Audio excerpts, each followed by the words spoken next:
বাংলাদেশের বর্তমান পরিস্থিতিতে নতুন সরকার পেতে গণতন্ত্রের পথে হাঁটার বিকল্প নেই, এমন মন্তব্য করেছেন সাবেক মার্কিন রাষ্ট্রদূত William B Milam.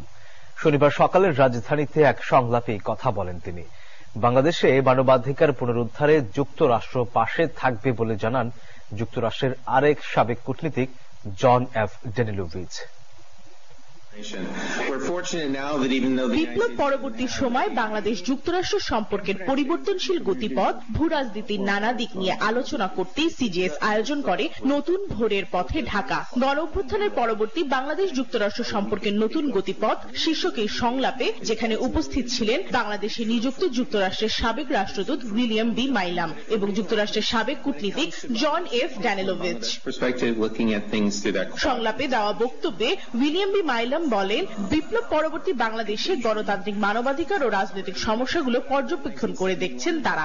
We began to work on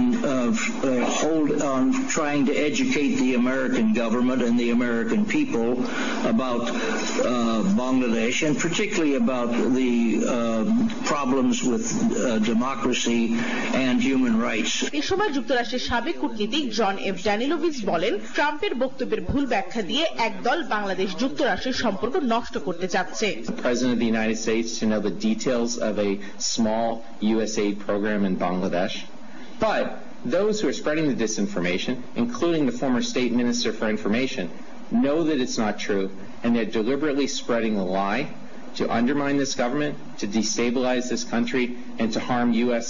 and Bangladesh relations. মানবতা বিরোধী শেখ হাসিনাকে ভারতে আশ্রয় দেওয়ার বিষয়টি বাংলাদেশ ভালোভাবে নেবে না, এটাই স্বাভাবিক। তাই ভারতকে বাংলাদেশের সাথে বাস্তবতা মেনেই সম্পর্ক বজায় রাখার কথাও বলেন তারা। My advice to the people of India and the Indian government is to take some time to understand the reality in Bangladesh in 2025. প্রমাণ চৌধুরী, নিউজ 24, ঢাকা।